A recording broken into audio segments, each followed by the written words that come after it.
Aujourd'hui, nous allons étudier le chapitre des femmes dans les caractères de La Bruyère. Tout d'abord, La Bruyère insinue par son ironie mordante que les femmes ne sont pas sincères. La dévotion vient à quelques-uns, et surtout aux femmes, comme une mode qu'il faut suivre. Elles ne vont à l'église que pour se faire bien voir, leur assiduité n'est pas proportionnelle à leur foi. De plus, les femmes ne travaillant pas, ce sont leurs loisirs qui rythment leur semaine. De jeux, de spectacles, de concerts, de mascarades ou d'un joli sermon.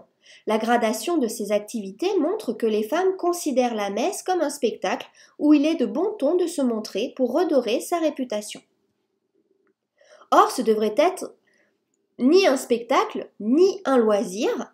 L'ironie de La Bruyère condamne donc l'attitude hypocrite des fausses dévotes. Il critique aussi les précieuses qui discutent de sujets normalement réservés aux hommes. La moquerie dévoile la misogynie de La Bruyère. Le lundi, perdre leur argent chez Ismène, le mardi, leur temps chez Climène, et le mercredi, leur réputation chez Célimène. Les prénoms aux consonances proches laissent entendre que toutes les femmes sont pareilles et donc interchangeables.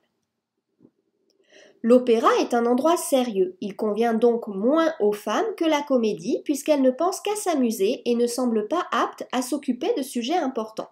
Puis suit une critique concernant les habitudes des femmes âgées qui se font plus discrètes pour se refaire une réputation, et toutes leurs habitudes basculent alors dans l'excès opposé. Elles outrent l'austérité et la retraite. Le XVIIe siècle ayant les excès en horreur, le portrait à charge des femmes est d'autant plus acerbe.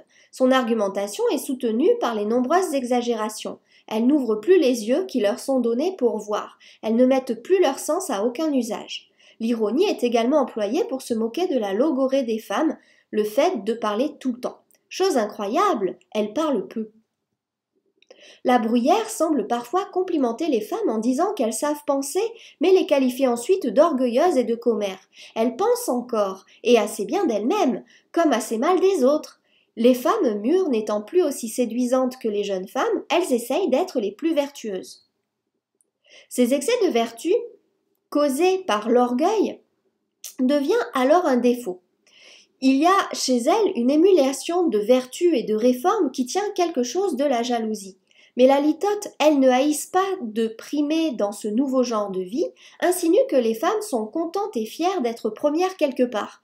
Enfin, La Bruyère présente les femmes comme des manipulatrices qui n'ont pas quitté leur ancien mode de vie, par envie mais par calcul. Ainsi, rien n'est honnête dans les actions des femmes, comme elles faisaient dans celui qu'elles viennent de quitter par politique ou par dégoût. Il conclut par un parallélisme entre leur jeunesse joyeuse et leur retraite austère. Elles se perdaient gaiement par la galanterie, par la bonne chère et par l'oisiveté, et elles se perdent tristement par la présomption et par l'envie.